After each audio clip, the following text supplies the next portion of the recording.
Hi everyone, it's Raina. So this video is for those people who are involved in a relationship where one of you is a Taurus and the other is a Pisces. It can be sun or moon, just to make it just to make it broader. I think it will work.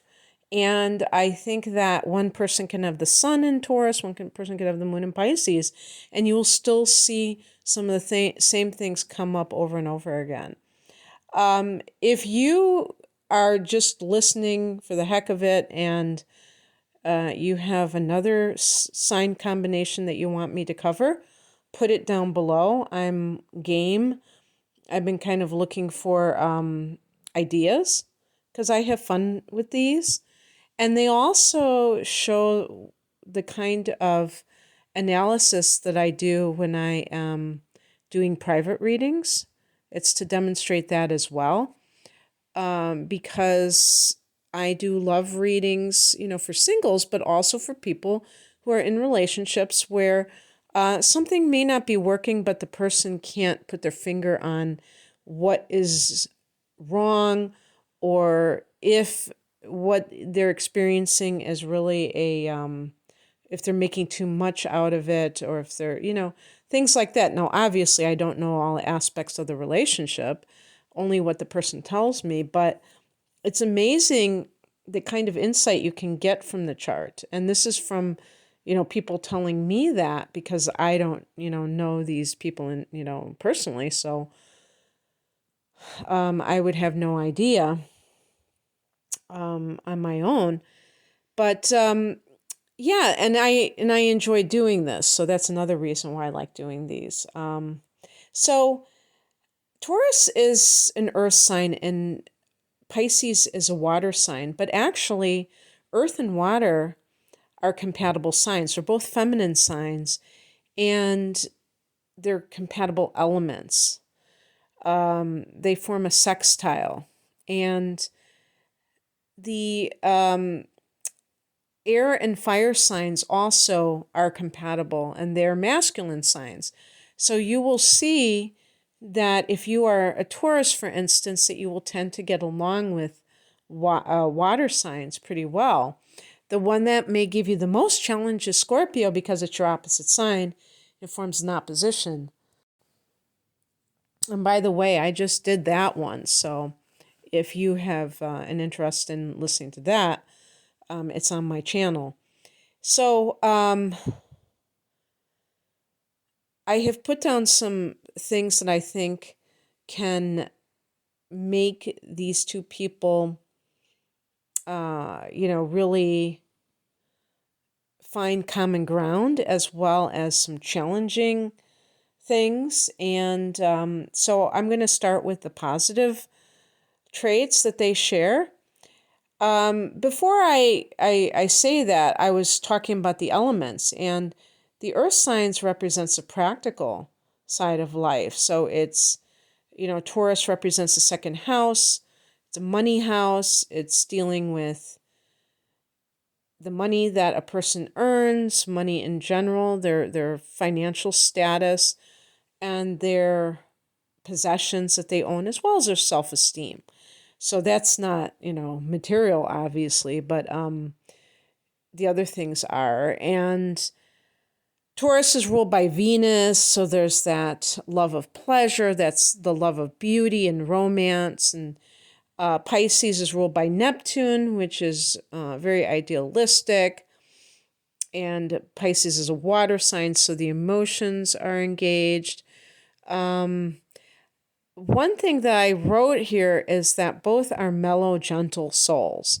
Now, when I'm saying this, I'm talking about the archetypes of Taurus and Pisces. I'm not talking about all the nuances when you look at individual charts. So yes, of course, there are going to be both Taurus and Pisces, because they are both adjacent to Aries, who have a lot of Aries inner planets, maybe the moon in Aries or Leo, or something very fiery and flamboyant.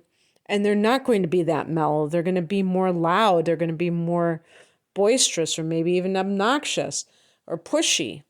But I'm talking about what Taurus represents, what Pisces represents. It's a mellow, peace-loving quality.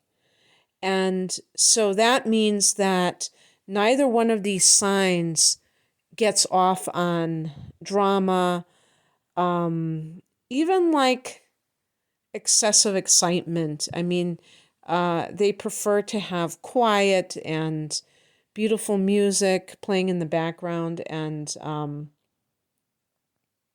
maybe just being in nature or being with each other in a small group, not something very loud and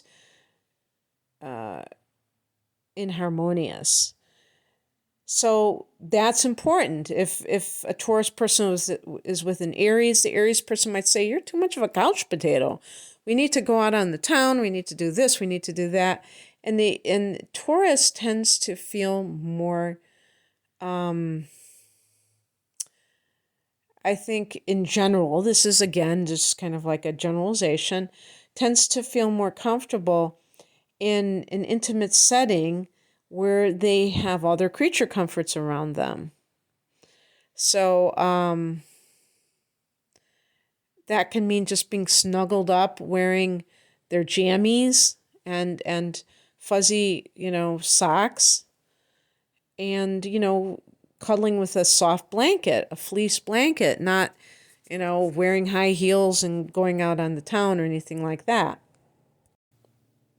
How do I know this? Because I'm a Taurus rising and I love fleece blankets. I love anything that's soft and snuggly. Okay. Both of these signs can be very musical. And I'm saying that specifically, but it could be anything artistic. And this means that whether it's art appreciation or actually being creative, although I think that both of these signs could be actually creative, and that bond is nothing to sneeze at, because it can be something that is very specific to their relationship, where they can't find that in other relationships. And one artist can appreciate another, even if it's different genres. But if they are both musicians, forget about it. Then they might be collaborating with one another too. Even if they're playing cover songs and going to, open mic night somewhere. It doesn't matter. That could be a hobby that is very nourishing to them. And by the way, if one of these people gets involved in a relationship with somebody who is not interested in music, or whether it's performing it, or they just aren't, they don't have that ear, they don't have that kind of slant on life where they can view things from the lens of the artist or the poet, what have you, that can leave the other person in the cold, because they feel like they're not being seen, they're not being understood. And I put both are pleasure oriented. Taurus is ruled by Venus, which is the goddess of love and beauty and can deal with pleasure. All things Taurus is a person of the senses, the five senses. Pisces being ruled by Neptune. Neptune is more into the, other realms, but there can be an escapist quality in Pisces that lends itself to enjoying, in some cases, altering their consciousness, hitting the bottle, hitting a joint, hitting the bong,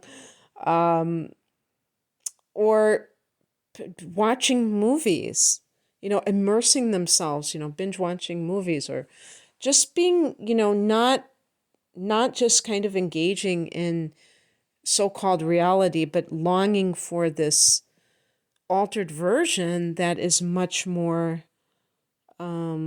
idealistic. Being idealistic and longing for this perfected version of life.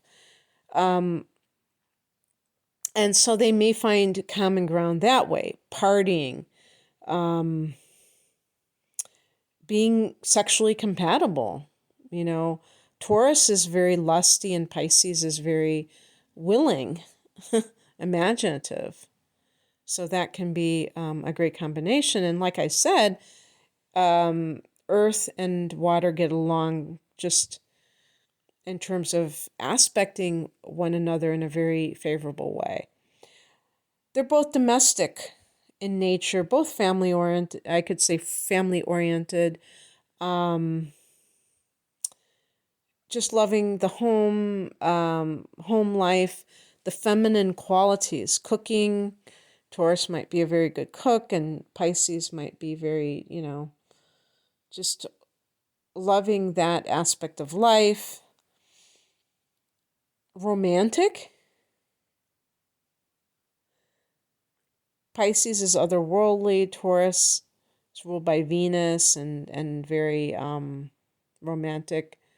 Although Taurus being an earth sign, there may always be this earthy quality to it in terms of like being romantic, but also caring about how much their partner spends on them, especially if they also have Venus in Taurus, and kind of sometimes maybe, that kind of materialism being seen as part of that relationship, of, an important part of it.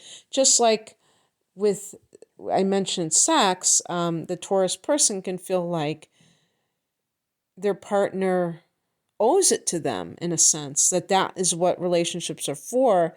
And it's like, it's just a done deal. And again, Taurus can see their partner as their possession. So that, whatever they're possessing, they expect that, that person to act in the way that they deem acceptable for that type of relationship. And because of this,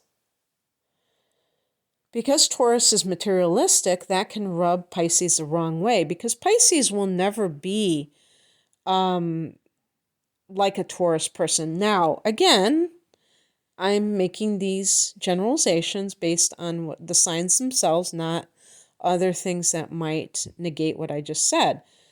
And this can drive Taurus crazy, that Pisces tends to be quite impractical. Pisces is not a practical sign. The 12th house that Pisces rules is the house of karma, so it's past lives. It's the house of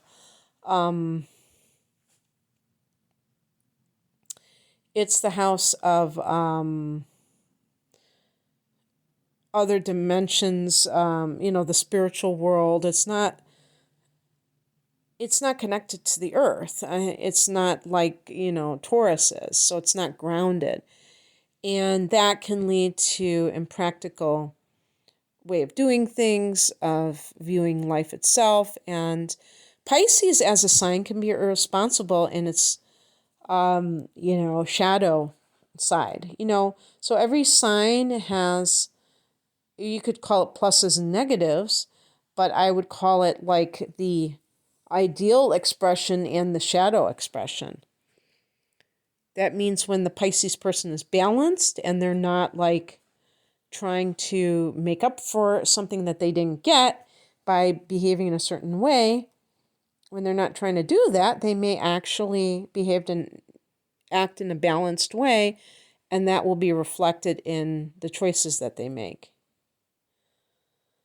But when Pisces feels like they didn't get enough love growing up, or they didn't have enough freedom, maybe they were raised in a very strict manner, authoritarian, then they may rebel when they have the first opportunity, because that's just human nature.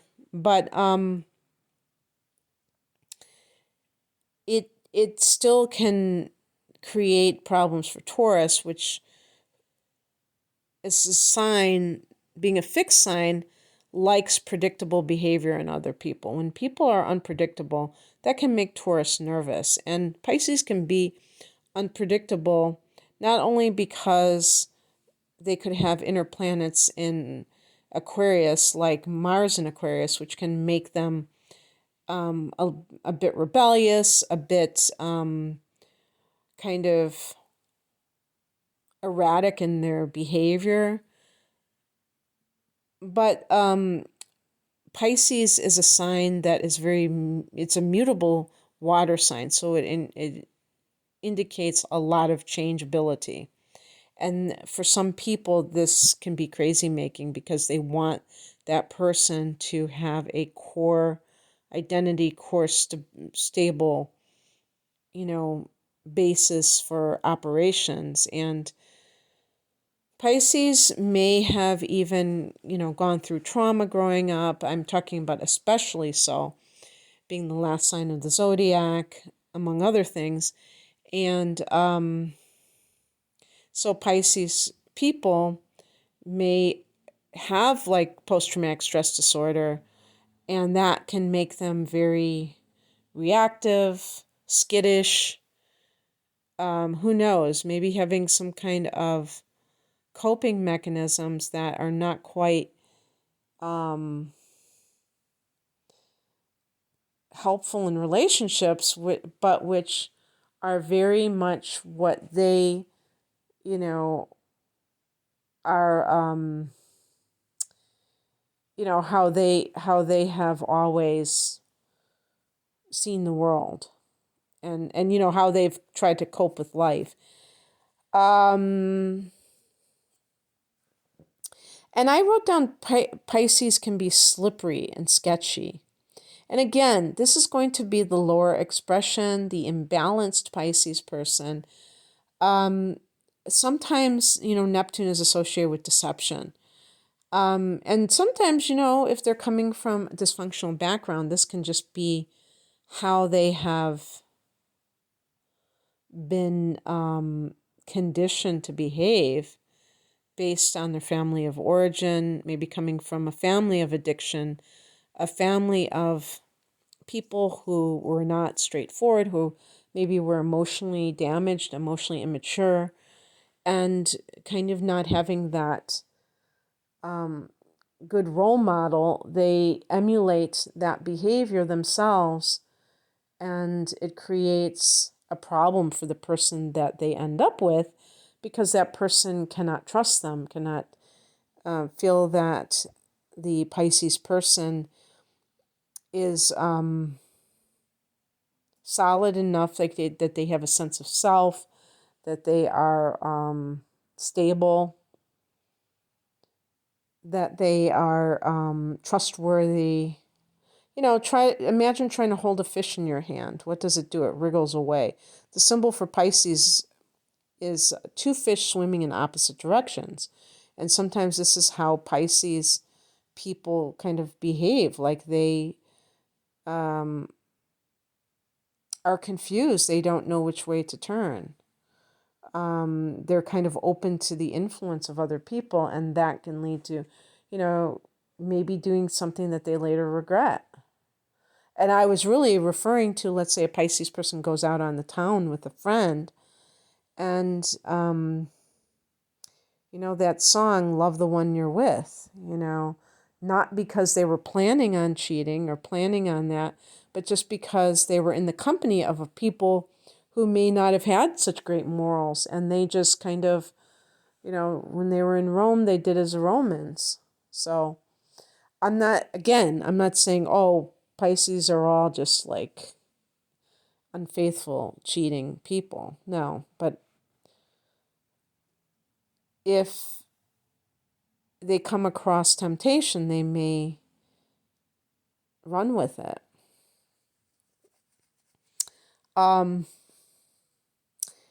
Both of these signs, because they are pleasure oriented, they might encourage each other's indulgences, and they might be bad for each other in that sense, because they're not going to stop each other. They're going to kind of, egg each other on, or be codependent with one another in that sense. The Taurus person can be jealous, possessive. And although Pisces may initially see this in a positive light and say, wow, this person really cares about me, if the Taurus person is very imbalanced and they are, everything that they're just like really, really jealous at the thought of somebody else even coming along, they may simply try to dominate that person more and more. And the Pisces person eventually realizes that they've tolerated a control freak who is never satisfied with the level of control and always ups the ante. Because Taurus can be rigid. It can be hard for a Taurus person to change. It can be hard for a Pisces person to stay the same. That's the funny thing about it. And so, in that sense, the Pisces person may look unstable, but the Taurus person can look too rigid, too set in their ways, too stubborn. And that can create a sense of being at loggerheads. Actually, if I were to bet on what would occur, I would say that probably the Pisces person would be the more accommodating one, being the mutable water sign, until they become dissatisfied with how much they are expected to kowtow to the Taurus person's needs. And even a Pisces person may get resentful eventually, that they're always the one that has to acquiesce, because it has to be it has to be like give and take. It can't just be one, my way or the highway type of deal. So anyway, that's what I have for you guys. I hope that you enjoyed this. And like I said, if you would like this type of reading or any other type of astrological reading that I offer, please click on the link below and you can find out more information about the type of readings I offer. Thank you for listening. Take care. Bye.